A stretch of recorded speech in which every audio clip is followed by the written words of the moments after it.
Bismillah, alhamdulilah, wassalatu wassalam, ala rasulillah, assalamu alaikum, wa rahmatullahi wa barakatuh, everyone. Inshā'Allāh, you're all doing well. Alhamdulillah, we are back. The summer is over, so we're able to continue the series more regularly, Inshā'Allāh. This term, due to other obligations that I have, will be happening every 2 weeks instead of every week, which is what we were doing before the summer. So it's going to be every 2 weeks, Inshā'Allāh.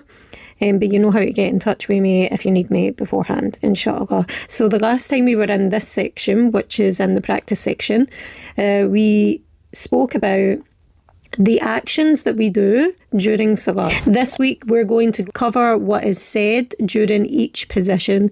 So if this is very new to you and you haven't looked at the previous videos, then I advise that you do.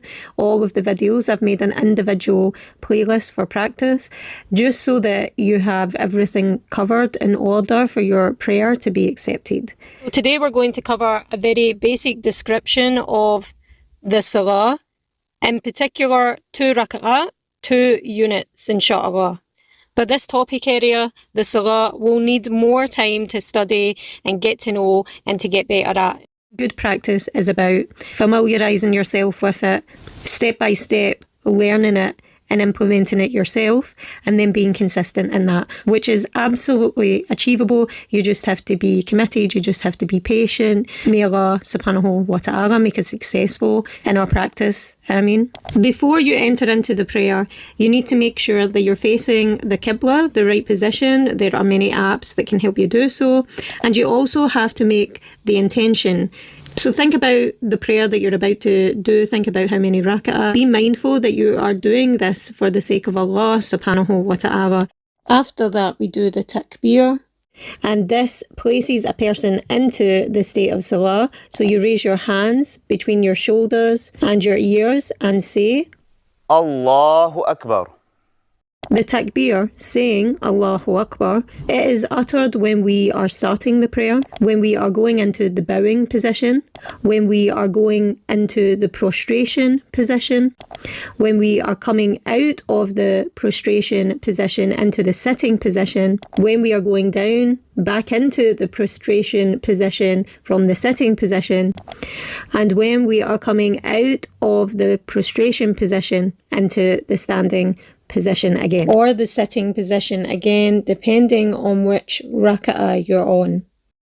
So after you've raised your hands and said Allahu Akbar, you place your right hand over your left, resting them on your chest or just under, in between your chest and your navel. As you pray, you should be looking at the area where your head would rest on the ground in sujood. It's not permissible that you look around throughout the prayer. In terms of what needs to be said, you start by saying سبحانك اللهم وبحمدك وتبارك اسمك وتعالى جدك ولا إله غيرك. And then you read أعوذ بالله من الشيطان الرجيم. And then you read or recite Surah Al-Fatiha. بسم الله الرحمن الرحيم. الحمد لله رب العالمين. الرحمن الرحيم. مالك يوم الدين. إياك نعبد وإياك نستعين. اهدنا الصراط المستقيم. صراط الذين أنعمت عليهم غير المغضوب عليهم ولا الضالين.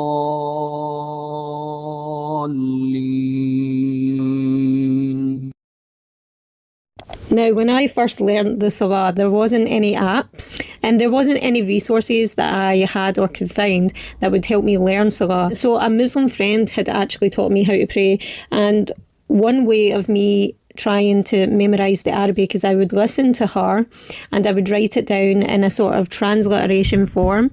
And I know that a lot of teachers don't advise this. And at first, as a revert, I got very defensive because it was really difficult. You know, I had a very tough Scottish accent, and I really was destroying the Arabic, and writing it down sort of helped me. However, I do have to admit, and in hindsight, I do understand why the advice to follow a transliteration only is not advised, because I wasn't pronouncing many of the letters properly, and although that is understandable as we are learning and getting to know to an extent, for you to get into a long-term habit of that sort of recitation is definitely not good for you. Teachers advise that you learn Arabic, you learn the sounds of the letters, so that when you are revising, reviewing and amending your recitation, that it is done appropriately, because once you get into habits, it is not easy to get out of them, trust me sisters. So in whatever way you're learning to memorise the Arabic, just make sure that you're following it up with learning the Arabic letters, learning tajweed, how to read in Arabic, which really, sometimes when you say this to new Muslims, they can be really overwhelmed, and that's understandable, of course, but really it's so easy. Some of the sounds are a bit sketchy initially, depending on where you're from, but it does get easier as you go along, inshallah. It's just like I said, it's about familiarising, learning, being consistent in that, and inshallah you'll be a professional in no time. After you've recited Surah Al-Fatiha, it is sunnah to recite another surah. Now, I'm not going to focus on that today, inshallah, so we're going to move on to the next step. So after you read Surah Al-Fatiha, you then go into the position of ruku, which is the bowing position. You do this by saying Allahu Akbar, raising your hands as you did so in the initial takbir, and then you bend so that your back and neck are at one level facing the ground, and your eyes are directed towards the floor in the place where your head will be when you're in prostration, inshallah. In the bowing position, you read the following 3 times. Subhana Rabbi al-Azim.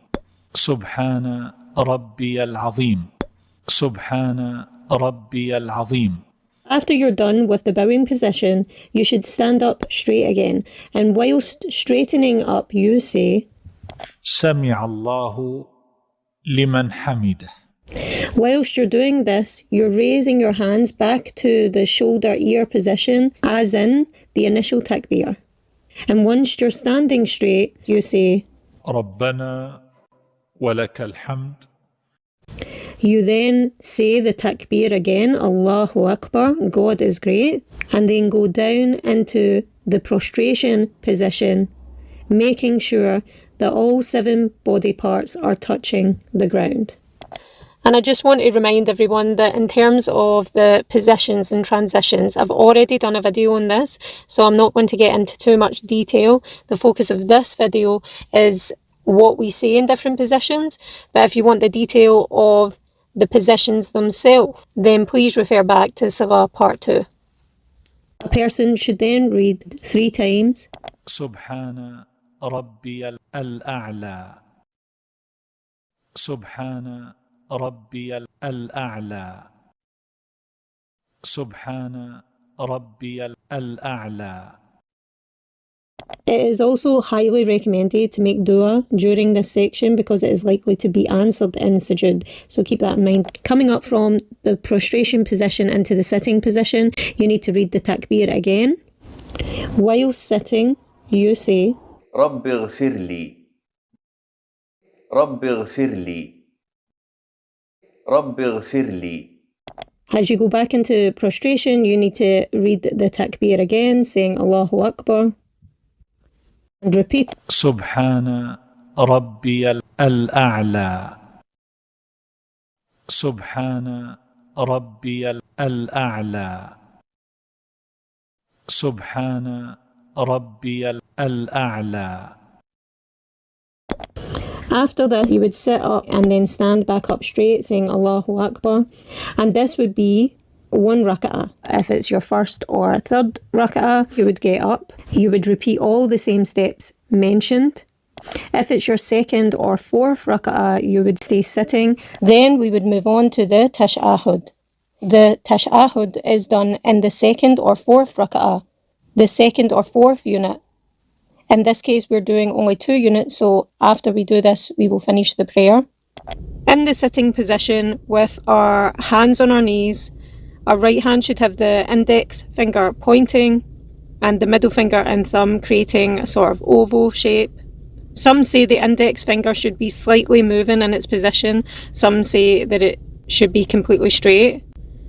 But this is what is said in this section. التحيات لله والصلوات والطيبات السلام عليك أيها النبي ورحمة الله وبركاته السلام علينا وعلى عباد الله الصالحين أشهد أن لا إله إلا الله وأشهد أن محمدا عبده ورسوله. Now, if this is the second raka'ah and after you've read everything up until this point, you would then send blessings upon the Prophet ﷺ by saying, اللهم صل على محمد وعلى آل محمد كما صليت على إبراهيم وعلى آل إبراهيم إنك حميد مجيد اللهم بارك على محمد وعلى آل محمد كما باركت على إبراهيم وعلى آل إبراهيم إنك حميد مجيد.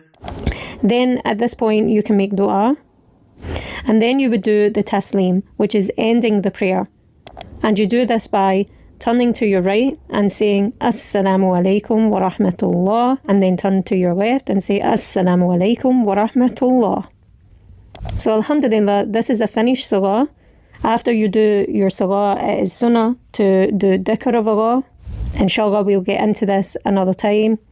So a Muslim prays 5 times per day minimum, and each of those prayers have a different amount of raka'at. Fajr has 2, Dhuhr has 4, Asr has 4, Maghrib has 3, and Isha has 4. And if you're confused about when those times should be, you need to locate your local mosque's timetable or Google the area, because it will be dependent on where you are in the world, and the time for prayer is very, very important. So make sure you look that up. Important to note that this video is a guide. I really would advise that you get in touch with your mosque and see if there's a sister or a brother, depending if you're a sister or a brother, who can watch you go through the different positions, saying the different things that we say in those positions, just to make sure that you're on the right track, Inshā'Allāh. A book that I would recommend that is really good for understanding the details of the Salah. The book is called The Prophet's Prayer Described. It's from Shaykh Albani, a renowned scholar. I would definitely recommend that book. But as I said before, just take your time, get to know the steps, be consistent, allow it to motivate you to learn the Arabic alphabet and to learn how to read. If you don't know how to go about that, you could get a teacher online, or you could again go to your masjid to see if they have classes. They usually do. They usually do for kids. That's how I went about it. I went to a kids class initially for the first couple of years, and then I got a teacher to help me out one-to-one. But anyway, I hope this video makes sense, inshallah. If I have said anything wrong, know that it comes from me, my limitations and need for knowledge, and any good is from Allah Subhanahu Wa Ta'ala. Subhanakallahumma wa bihamdik, ashhadu an la ilaha illa ant, astaghfiruk wa atubu ilayk. Assalamu alaikum.